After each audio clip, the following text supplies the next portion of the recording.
talking about great pitching, which we got, but that throw by Davis from right and that throw by Jordan from left to get out Indiana base runners were huge in this one-run ball game.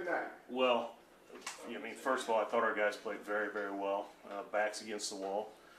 You know, we really needed to win today. And you know, we didn't talk about that a lot. The guys know. They know right where we're at with the throw by Davis at third base. But the part that, you know, people couldn't see is Brandon Hall makes a great pick and tag. Yep. The ball jumped up on him.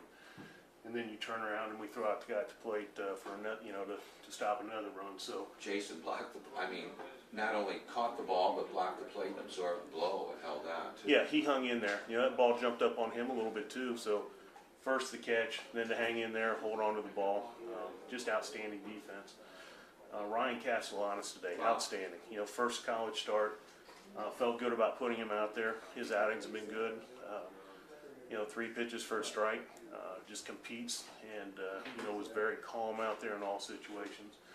And then what we did out of the bullpen, Tyler J came in, did his job. Brian Roberts comes in, does his job. You know, just a good team win today.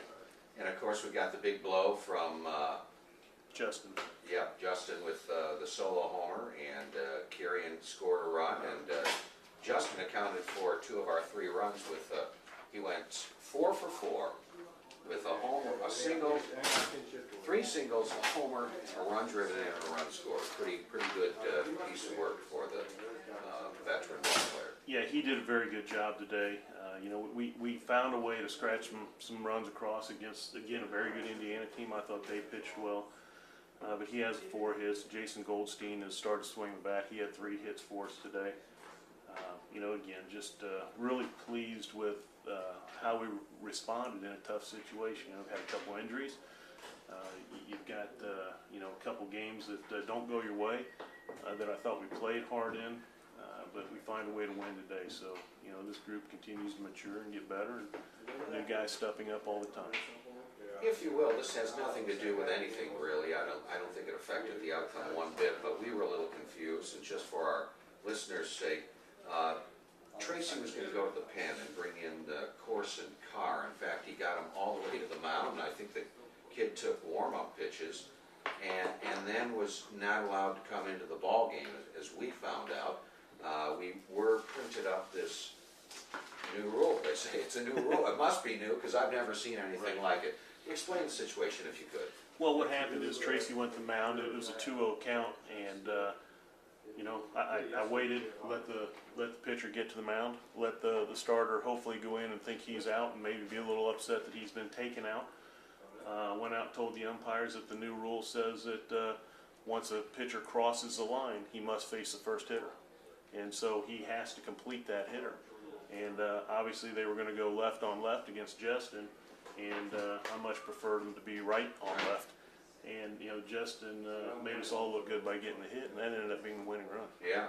So, the scholarly Dan Hartleb wins it from the dugout. Well, wait a minute. That's the first time that's ever been said. Well, what do you think is the intent of that rule? I mean... Well, what I think it's put in for is, you know, you're not thinking ahead, and all of a sudden, you want to make a pitching change, so you don't send a guy back out. He throws his warm-up pitches while you're warming somebody else up in the pen. You know, you delay everything. I see, to buy time. To buy time. Okay. To buy time. You know, just like, you know, we were in a situation that last inning when I went up and talked to Jason Goldstein. I think he thought I was going to take him out, but... You wanted to get Reed some... Exactly. The sole intent of that was to use one of our offensive conferences so that we could get Reed in the bullpen. And then you look at what Jason did. You know, Jason does such a great job as a young kid understanding the game. I went out and talked to him, helped him to understand exactly what I was doing. So what's he do? He steps in the box, calls timeout, acts like there's something in his eye, takes a couple pitches to get a strike.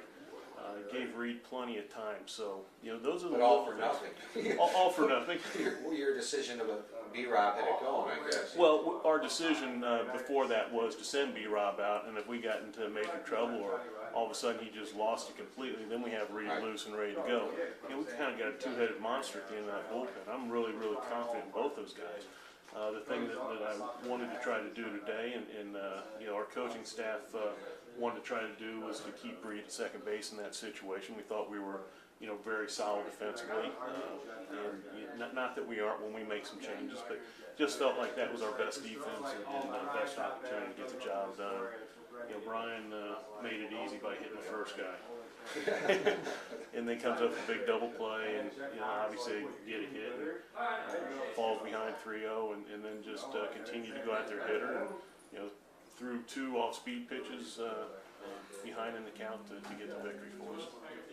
All right, Dan, well, congratulations, nice win, breaks the 18-game win streak of Indiana and salvages a game here in this series. It's always huge in Big Ten with 6 weeks left to play, and it's going to make the ride home a lot happier. Thanks. Yeah, absolutely. I'd like to have won more than one, but if you're going to win one, I guess the one on getaway day is the best. At least you can, you know, relax on the bus a little bit more. But you know, we've got a lot of baseball ahead of us. Got you know, some home games coming up this week, Tuesday, and then on the weekend. So we've got some important games. Hopefully, we can get 2 things. One, we can get a great crowd at the ballpark, and number 2, the people that can't make it listen on the radio. Thanks, Dan. Congratulations. Thank you. Fighting Illini baseball.